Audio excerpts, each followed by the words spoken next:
And I hope you understand. The Lord needs me so much. The Lord needs you so much. Alam ba ninyo na kung sabik tayo sa Kanya, mas grabe pananabik niya. Ninyo lang narinig yung tinig niya, pero araw-araw nagsasabi siya. Kasi busy tayo masyado sa wala eh. Pero lagi niyang sinasabi, anak, come. Come be with me. Come. Kaya busy tayo. Isip natin, puno ng maraming bagay. Pangalan ng mga tao, gagawin, kakainin, inumin, isusuot. Kaya hindi natin maintindihan yung pakiramdam ng Lord. Yung panawagan niya, hindi natin naririnig. Alam natin, nagsasalita siya, narinig natin, pero hindi natin naunawaan ng lubos yung sinasabi niya. Kasi masyado ng clouding thought natin eh. Nagtagumpay si Satanas sa marami na yung puso't isip natin ilagay sa minor things, sa nonsense, sa useless, sa foolishness. No? Sa mga bagay na walang kabuluhan. So we miss the Lord. Pwede ko bang sabihin sa inyo na parang iba sa inyo nagpipray ng 7 oras. Salamat. God bless you so much for that. Umaaring 10 hours. Pero alam mo ba ninyo? Ang kailangan ng Panginoon ay hindi yung oras na binibigay niyo sa Kanya, kundi kayo. Hindi yung oras na binibigay niyo sa Kanya, kundi kayo. Hindi yung 7 oras niyo, yung 10 oras niyo, kundi kayo. Kaya salamat, naka 7 oras tayo. Naka 9 na oras kayo. Praise the Lord for that. Pero sinasabi ko sa lahat, ang kailangan niya ay hindi yung oras na binibigay ninyo, kundi kayo. Kaya dito ka makaka-enjoy ng kapayapaang walang kaparis.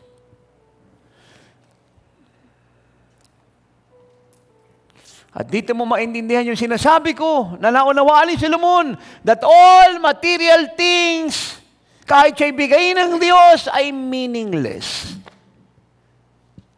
And God alone is meaningful.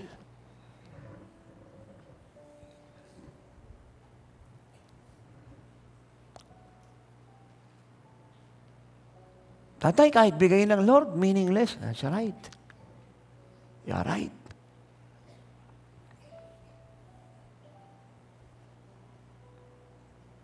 Alam niyo, no? Hindi dinisign ng Lord na tayo pong mga anak niya eh. Mabuhay sa... Hindi man eksakto, no? Kahit konti, siya nagaganap sa mga taga-sanlibutan, sa ganong attitude, yung mood na nag-aalala, nangangamba ng mga problema, nababalik siya, natatakot. No. He wants you and I to enjoy life. And we will only enjoy life if first of all, we enjoy the Lord so much.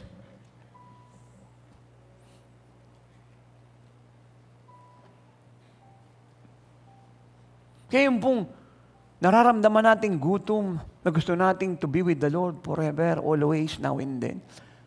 Yan po'y sign na malapit na ang kasalan. Kaya nga yung mga lumalapit sa akin, Tatay, kinausap ko na si ganito. Ito na po yung schedule nyo, Tatay. Ito pa po, Tatay. Ito pa po, Tatay.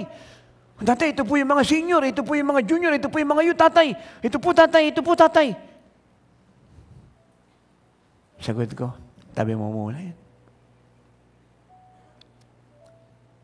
I must be with the Lord. God must speak to me. He wants to hide me in His wings. He wants to consume me till I am lost in His love.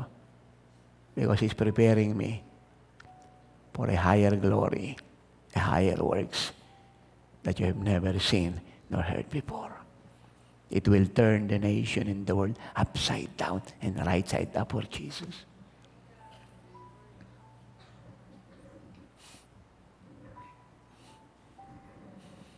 Kaya dapat yung mga intercessor, hindi dapat mga speaker yan eh. Dapat nasa tuhod niya yan. Hindi yan dapat ikot ng ikot kung saan-saan, biyahe ng biyahe, takbo ng takbo.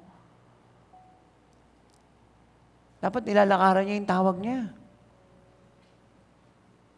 Bagamat hindi masama magsalita ang intercessor, no? Pero hindi palagi. Dapat we are led by God. Hindi masama mag-imbita ng intercessor. Pero dapat marunong yung lahat.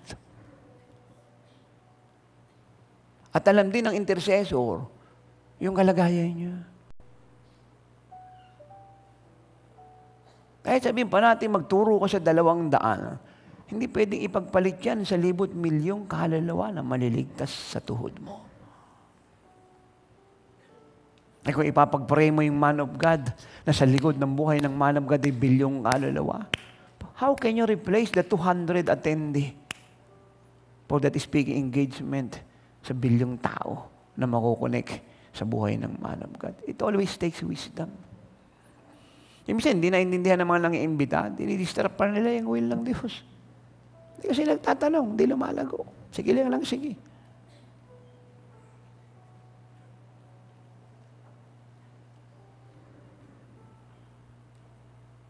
Eh, dapat ikaw na lang speaker dyan. Asayin naman ng Lord. May power ka naman. Dapat nagtitrain ka dyan ng mga leader. Sila yung pinatuturo mo dyan, pinatatay para makita mo yung potential nila. Dami mga youth dyan na puno ng power, living life. Sila yung patayuin mo dyan. At least nakapag-raise up ka. Otherwise, kung hindi mo sila gagamitin, ay bakit sila nandiyan dyan? Kung iba yung kukunin mo, yan ang pakinabang nila. Okay? Ang nakikita ko, hindi po yung taong ito. Ang nakikita ko po, yung pagbaba ni Jesus. Bigyan ko po kayo halimbawa.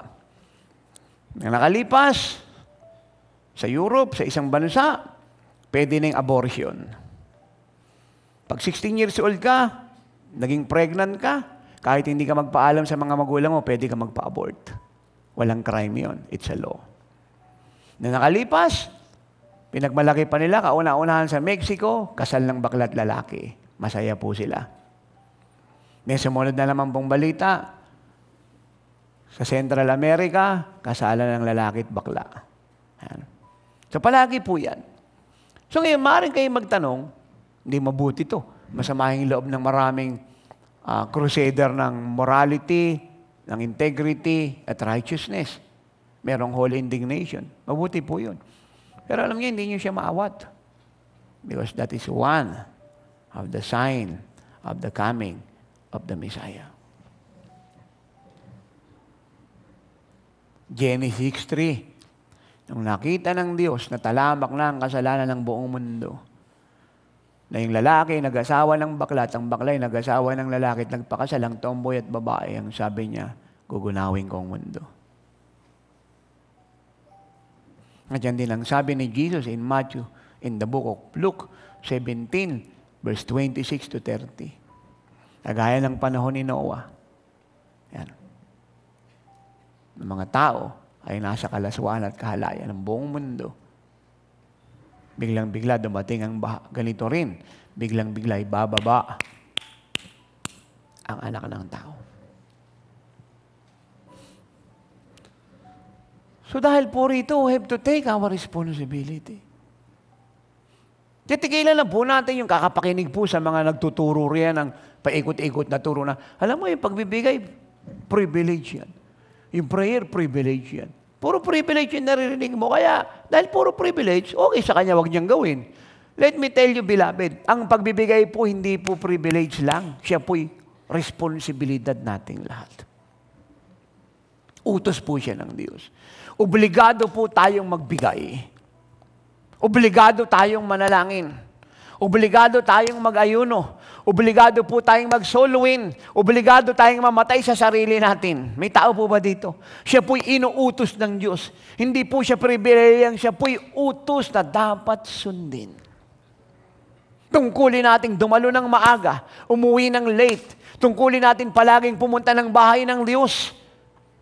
At dahil mali po yung tinuro ng marami sa maraming Kristiyano na minana, hindi ko alam kung sino po yung pinagmanahan nito, lahat po itapat at patugan sa bagay ng Diyos. Kasi nga, puro pribileyo. So wala siyang responsibility. No! Lahat po ng utos ng Diyos sa atin na dapat nating gawin ay higit po sa pribileyo. Ito po ay ating responsibilidad. At pag hindi natin inako ang ating responsibilidad, hindi makikita ng ating mga mata ang kaligtasan ng ating bayan.